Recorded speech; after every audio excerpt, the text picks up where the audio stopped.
This for my homies that be grinding all the time. This for my homies that be grinding all the time.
What's good? I haven't made a video in a while, but I felt like it was necessary to make a video today because tomorrow ends my 13-month lease from Lumen Apartments, and it's a new chapter, new season of my life, and I just want to make a video.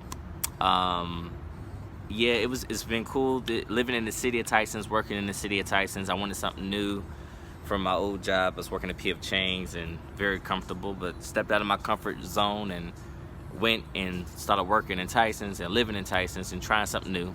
But this chapter is over. Now I'm about to move to Merrifield with my brother. We're gonna be doing videos together. It's gonna be great. We got stuff happening in the works. I'm excited about that. Right now, I just want to talk about a couple things.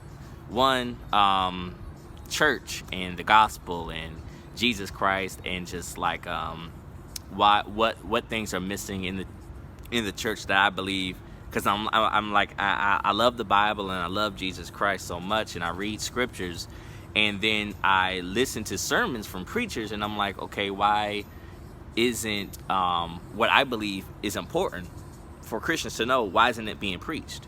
You know, I've been to churches in Tacoma, Washington, Washington D.C., Clinton, Maryland, Suitland, Maryland, Woodbridge, Virginia, Atlanta, Georgia, Pigeon Forge, Tennessee, Memphis, Tennessee, Dallas, Texas, Brooklyn, New York, and upstate New York, and so many other churches, Methodist churches, Pentecostal churches, Baptist churches, non-denominational churches, so many different denominations of Christianity that I've listened to from so many pulpits. I've been saved since I was 4 years old. I'm 29, just turned 29 last month.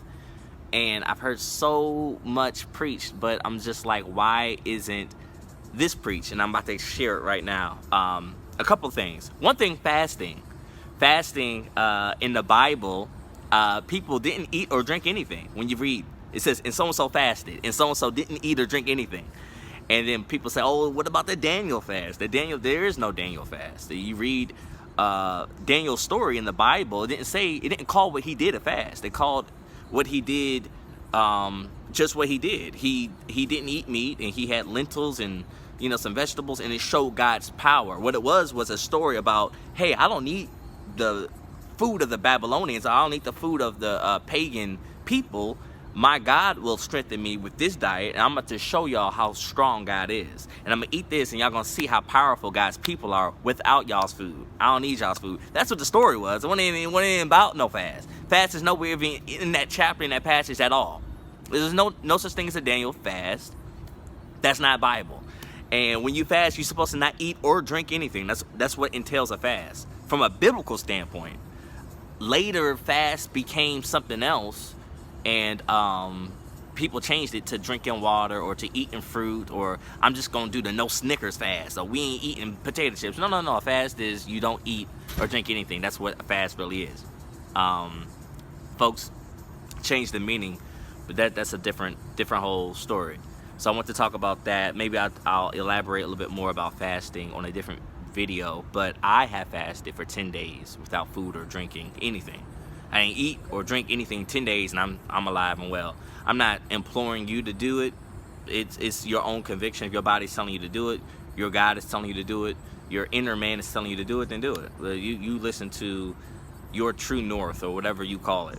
I listened to my God, and I felt like it was time for me to fast, so that's what I did. I fasted. And 10 days later, no food or drink of any kind, I didn't die.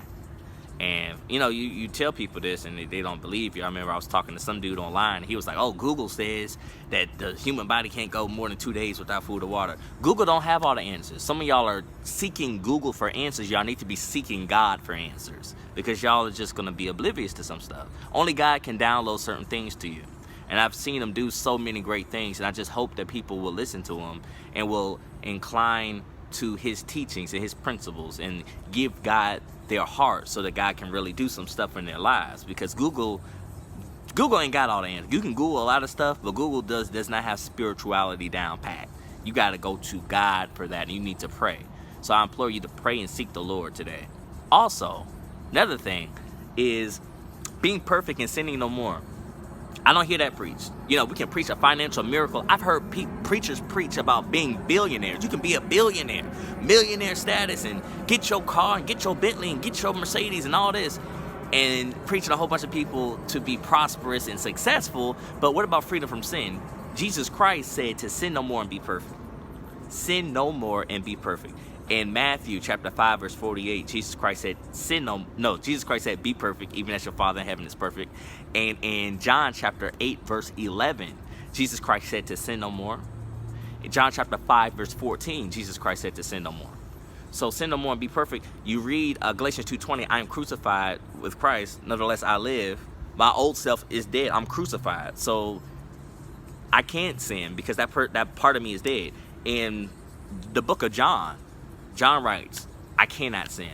I'm born of God. He who is born of God cannot sin. And then in Romans chapter 6, it said, he who is dead is free from sin. Romans chapter 6 says, how can I, being dead to sin, live any longer therein? How is it even possible? So we got the book of John saying, I cannot sin. I'm born of God. I can't sin. It's an impossibility for me to sin. Jesus Christ said to sin no more and be perfect. And then in Hebrews chapter 6 verse 1, it says, let us go on into perfection. We done did our ABCs. Why are we still trying to learn stuff that we already know? Why are we still trying to learn stuff in Bible school? We know we shouldn't do this and we shouldn't do that. We should know better. We should just know to do the right thing. So there's so much in the Bible that is not preached, and I'm just getting frustrated. So this is my YouTube channel. I'm gonna share some stuff because I'm just a little flabbergasted as to these passages that are in Scripture that are being totally ignored by bishops and preachers and ministers of the faith, Christianity, all across this country in America. I don't know how they do it overseas, and I've heard a little African preaching and a little Mexicans, a little something. But at least in America, I'm not seeing it. So I just want to elaborate a little bit about that, maybe on a future video. But I just had to get some stuff off my chest. I'm in a new season of my life, about to leave the city of Tysons, go to the city of Merrifield, and we're going to see what's up with that. But God is good. Stay tuned and stay blessed.